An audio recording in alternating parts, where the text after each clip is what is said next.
Bonjour, je vous propose la situation des cultures de ce 13 décembre 2016. Ce sera la dernière situation des cultures de cette année. La situation générale est d'une façon générale assez bonne. Pour les blés, les derniers semis sont en cours de levée. On n'a pas de symptômes de gel sur les jeunes levés. Les choses se passent plutôt bien. Au niveau des colzas, la croissance est stoppée. Les chanvres qui commençaient à se développer dans les parcelles ont pris le gel et en fait sont en train de tomber.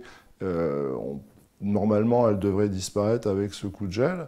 Et au niveau des scipan, les surfaces qui étaient encore maintenues en place, que ce soit en moutarde ou en avoine, finalement ont bien pris le gel et aujourd'hui elles sont en train de s'affaisser, de tomber au sol.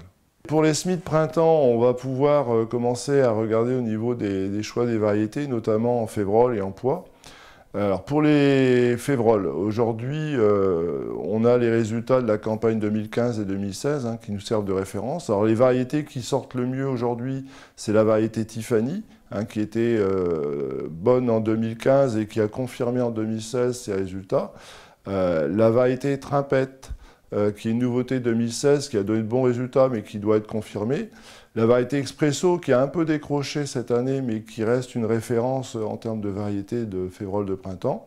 Et puis deux variétés, Fanfare et Boxer, qui sont dans la moyenne, mais qui ne décrochent pas, finalement, par rapport aux années précédentes. L'année 2016, pour ces deux variétés-là, était une année moyenne, mais elles ne décrochent pas. Alors pour les variétés de pois printemps, les variétés à grains verts, en fait, on a une nouveauté de 2015 qui donne de bons résultats, c'est la variété Daytona, qui était moyenne en 2015 et qui est bonne en 2016. On a la variété Bluetooth aussi, qui est une nouvelle variété, qui est assez intéressante. La variété LG Stallion, qui est une nouveauté, prometteuse en 2016, à confirmer l'année prochaine. Et puis Kingfisher, qui était régulière en 2015 et qui l'a été aussi en 2016. La variété Cayenne reste la référence en la matière.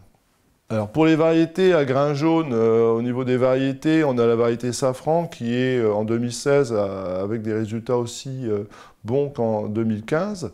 La variété Cayenne qui reste la référence et qui finalement dénote pas en termes de rendement. Et puis une variété de 2012 qui est quand même assez ancienne et qui marche bien, Astronaute. En 2016, on n'a pas beaucoup de variétés en pois de printemps en grains jaunes.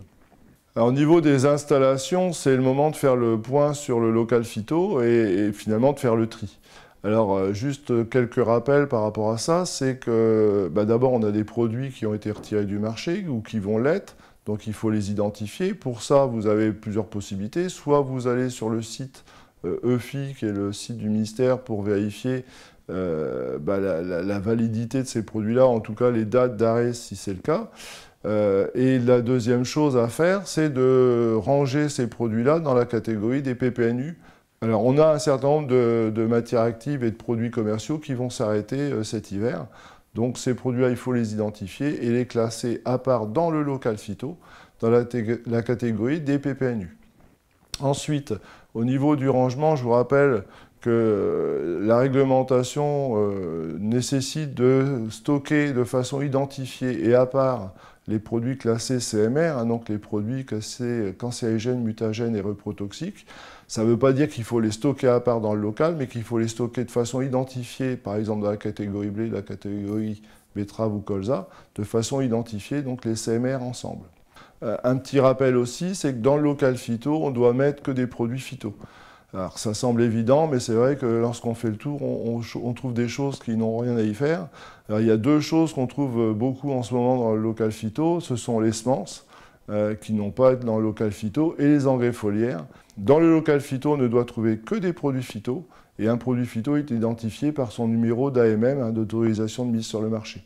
Tous les produits qui ne disposent pas d'une AMM ne doivent pas être stockés dans le local phyto, même si le local est hors gel, même si le local est sain.